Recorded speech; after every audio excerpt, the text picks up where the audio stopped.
మీరు ఓటేస్తే వైసీపీకి కరుణాకర్ రెడ్డికి కానీ వారి అబ్బాయికి కానీ ఓటేస్తే కొడుకు 10% ప్రతి దాంట్లో ఇల్లు కట్టాలంటే 10%, తండ్రికి 30%, 10-30 రేషియోలో పంచుకుంటా ఉన్నారు. ఎంతకాలం మీరు భయపడుతున్నారా కరుణాకర్ రెడ్డి గారికి? మీరు వారి కొడుకు భయపడుతున్నారా? వారి కొడుకు భయపడుతున్నారా? ఇంతేలా తిరుపతి దమ్ము, ఇంత తిరుపతి ఇచ్చారా? దమ్ము ఉందా మనకి? ధైర్యం ఉందా? ఏం చేద్దాం? వైసీపీని మట్టిలో తొక్కేద్దాం, కాలం రాసేద్దాం. ఎంతకాలం భయపడతాం? రౌడీజంకి భయపడతామా? తిరుపతి 7 కొండల వాడిని పైన పెట్టుకుని రౌడీలకు భయపడతామా? ఆకు రౌడీలకి భయపడతామా మనం? రౌడీజంని చంద్రబాబు గారికి ఒకటి చెప్పారు, ఉక్కు పాతంతో ఆకు రౌడీలందరినీ తొక్కేస్తాం.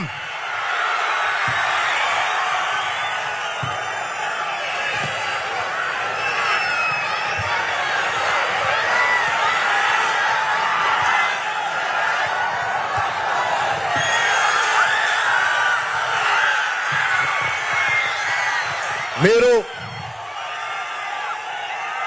మనకి తాడేపల్లిగూడెం ఇలాంటి నియోజకవర్గం దీనికి స్ఫూర్తి తీసుకొని కరుణాకర్ రెడ్డి గారు, వారి అబ్బాయి వైసీపీ నాయకులు చెవిరెడ్డి భాస్కర్ రెడ్డి గారు కానీ, పెద్దిరెడ్డి గారు కానీ అందరూ ఎక్కడ పచ్చని చెట్టు కడిపడితే మొత్తం శేషాచలం అడవుల్లో ఎర్రచందనాన్ని సమూలంగా నరికేశారు.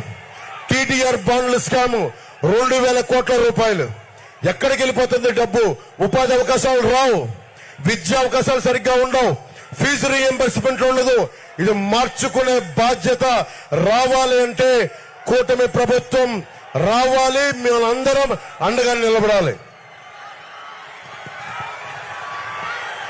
తిరుపతి ప్రజలకి మనకి ఇన్ని దశాబ్దాలుగా చంద్రబాబు గారు 14 సంవత్సరాలు ముఖ్యమంత్రిగా ఉన్నారు. ఎప్పుడు కూడా తిరుపతి ప్రజలకి ప్రతి నెల 2వ మంగళవారం వెళ్లి ఏడుకొండల వాడిని దర్శించుకునే ఒక అవకాశం ఉండేది. ఈ రోజు స్థానికంగా ఉండే మన తిరుపతి ప్రజలకే 2వ మంగళవారాన్ని తీసేశారు. దాన్ని పునరుద్ధరిస్తాం. లడ్డూల నాణ్యత తగ్గించేశారు, సైజ్ తగ్గించారు, శ్రీవాణి ట్రస్ట్ అని చెప్పి రేట్లు పెంచారు. ఎటు చూసినా అడ్డగోలుగా దోపిడి, లంచాలు, దళారీ వ్యవస్థ. ఒకటే గుర్తుపెట్టుకోవాలి, వైవి సుబ్బారెడ్డి గారు గాని, కరుణాకర్ రెడ్డి గాని, ఇది తిరుమల రిసార్ట్ కాదది ఆధ్యాత్మిక కేంద్రం. ఏడుకొండల వారి సాక్షాత్తు కలియుగ వెంకటేశ్వరుడు నివసించే ప్రాంతం అది. గొప్ప ఆధ్యాత్మిక నేల. ఆ నేలలో మీరు రిసార్ట్ లాగా చేశారు. తిరిగి దాని ఆధ్యాత్మికతని తిరిగి తీసుకొస్తాం.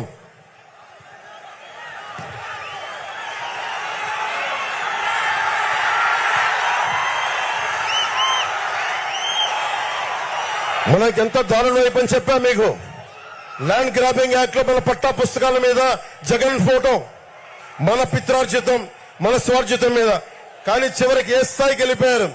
టీటీడీ ఉద్యోగులకి స్వామివారు ఇళ్ల పట్టాలిస్తే దాని మీద కూడా నవ్వుతా ఉండే వైఎస్ జగన్ ఫోటో వేస్తా ఉన్నారు. స్వామివారు, అంబేద్కర్ గారి గౌరవం లేదు, పెద్దల గౌరవం లేదు. జగన్ కి మీరు చెప్పండి, ఏడుకొండల వాడి ఫోటో వేస్తావా? టీటీడీ ఉద్యోగులకి వైఎస్ జగన్ ఫోటో వేస్తావా? ఏడుకొండల వాడిని అవమానం చేసినట్టే కదా ఇది. ఏడుకొండల వాడిని అవమానం చేసిన వ్యక్తికి, వారి పార్టీకి, వారి అభ్యర్థులకి ఎలా ఓటేస్తాం?